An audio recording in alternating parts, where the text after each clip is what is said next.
तो सुहागिन वो महिला नहीं रहती है, इसलिए भतार जिंदगी में बहुत स्पेशल है, उसका होना बड़ा जरूरी है, तभी सुहागन होता है। कि तेरे जैसे लाख खड़े हैं मजनू के पीछे पड़े हैं, तेरे जैसे लाख खड़े हैं मजनू के पीछे पड़े, रास्ता मेरा कोरा पता, आगे पीछे मुझे क्यों ताकता। होगा लाखों में मेरा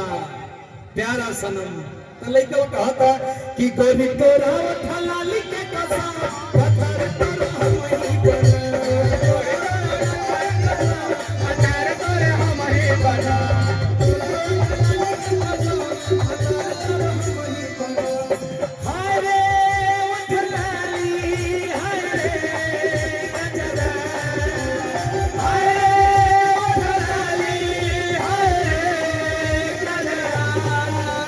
जान मारे तोहरो चूड़ी से घगरा ए गोरी, कहियो न करवई कुमार झगड़ा ए गोरी,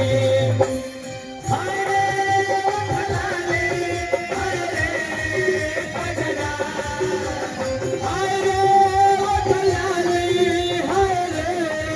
गजरा, जान मारे तोहरो चूड़ी से घगरा ए गोरी, कहियो तू करवई कुमार झगड़ा ए गोरी। वाह वाह वाह, बहुत बढ़िया बहुत बढ़िया बहुत बढ़िया। दीदी के देवार वाला मुंह लटकाइले, के देवार वाला मोहरा जगाइले, है देख के बोला ई बतिया, बोला बोला बोला बोला का कहता हूं, फिर से बोला। दीदी के देवार वाला मुंह लटकाइले, के देवार वाला मोहरा जगाइले, लगता कि ढेर दिन से नहीं खा खाइले, लगता कि ढेर दिन से नहीं खा खाइले, दीदी के देवार वाला मुंह लटकाइले, के देवार वाला मोहरा जगाइले, लगता कि ढेर दिन से नहीं खा खाइले, लगता कि ढेर दिन से नहीं खा खाइले। अपना दिलवा के पतिया बतई बाबा, सोना सुहागी सुहागी कहलो मेहर के फरज निभाई तूका, खुशी के वाला खुशी के वाला अरे मेहर के मेहर के फरज निभाई तूका, आगम कदी बोलल हो भाई कदी, अरे मेहर के फरज निभाई तूका, अल्लाह पर में शादी गई तूका,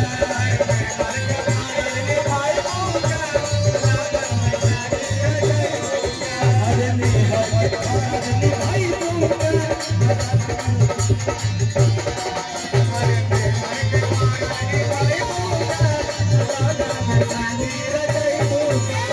दीदी के देवार वाला मुंह लटकाइले, लगता कि ढेर दिन से नहीं खा खाइले, दीदी के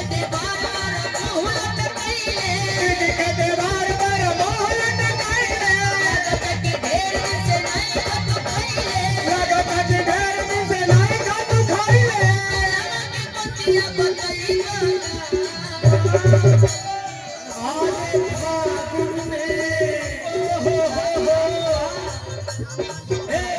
मेहर के फरज निभाई तूका, अब भागन में सारा लगवाई तूका, मेहर के फरज निभाई तूका, भागन में सारी रजाई तूका,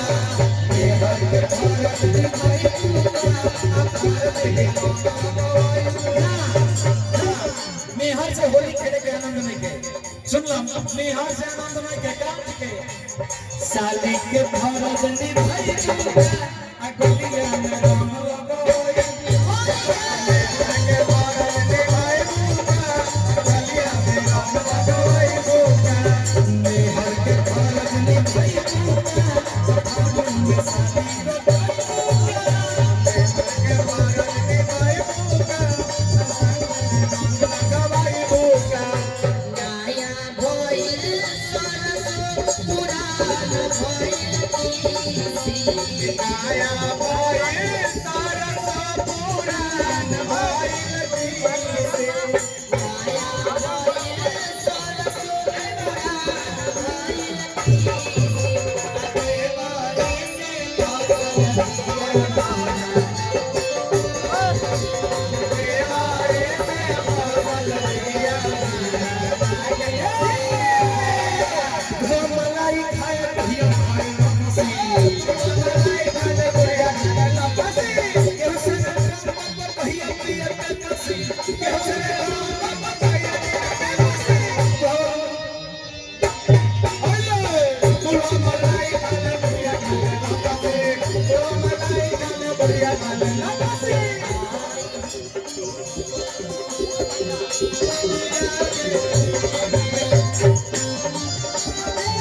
जवना खोले जवा में खोले रूप बढ़ाई कौना कौना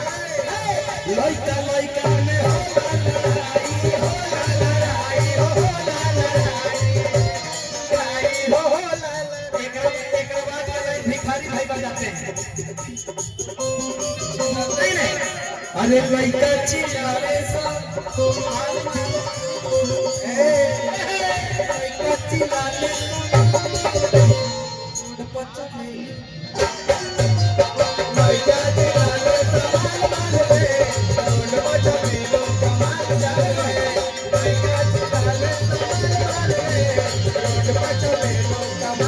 कितना बढ़िया सेटिंग लगा तुम को देखो कितना बढ़िया एगो लड़का कहता एगो लड़की से कैसे अच्छा बात तो पूछ किसी आई बोलना एगो बात पूछ जाती आई बोलना ना ध्यान दिया क्या बात करी केकरा से अच्छा बात तो पूछ किसी आई बोलना का ए लानो किसी अदलान में बोला एक बात बिपिन डॉक्टर को आता है कि निशा जी से पूछते हैं देखते हैं क्या जवाब देती है कि अच्छा बात तो पूछ किसी आई बोलना किसी आई बोलना अब कहे के बोल रहे हैं जब किसी आई है तो बोलने से कोई फायदा बा पूछ लिया लेकिन वो पड़ोसी बेकार बजाने से लगाव नहीं थे चूल्हा बेकार बजाने में काम नहीं थे और घर बेकार दिया जाने में छाप लेकर कहता ये दलान में बुलाए तो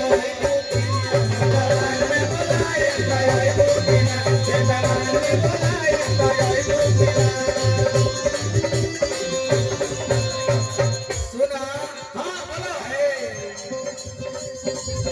अरे चल बुला तवा पाही बैठ के सतो देखी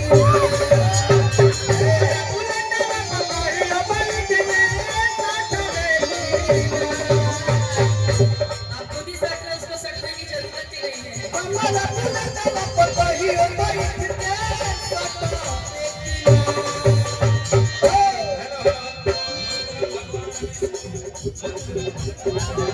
मंगलम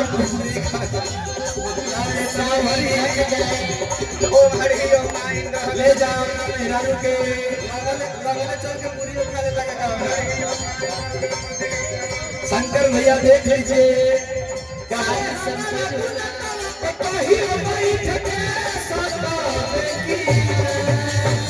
बोलो बोले रे पंडरिया बोलो बोले रे पंडरिया हमारा से बोलो बोले रे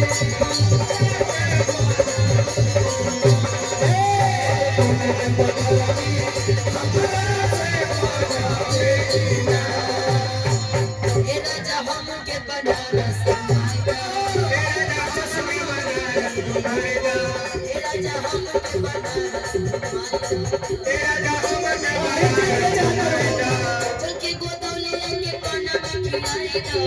चल के गोदौली लेके पानावा खिलाएगा पान खाबे मेहरारू के से का है उसे क्या भई तो चौना तो होके बनारस घुमाई हमरा मन बा लगे कौन बाजार बा यहाँ पे ना लगे ना सुनो हो ना भाई सुनो हो जाएगा तो 100 200 रुपया में दे देगा कम से कम 10,000 का तेल जलना चाहिए, बनारस चलना चाहिए। उतना दूर ले जेबो तो चलो ना तारा का प्रयागराज लिया चलो वो भी चलेगा। हां चलो ना तोहर के बनारस घुमाई दी चलो ना तोहर के बनारस घुमाई दे चलो ना तोहर के बनारस घुमाई दे चलो कोतवालिया पपना खियाई दी चलो बनारसिया के सारा पानी के बाद एक और फरमाइश बा। चल के बनारसी एगो साड़ी दिलाई दी, चल के बनारसी एगो साड़ी दिलाई दी, ए राजा चली ना बनारस, ए राजा चली ना बनारस घुमा दे, चली राजा चली ना बनारस घुमा दे, ए राजा चली ना बनारस घुमा दे। ए भाई ओकरा बाद घर में लगी तो ए पुसिंग सुना जाना जाना आ जाना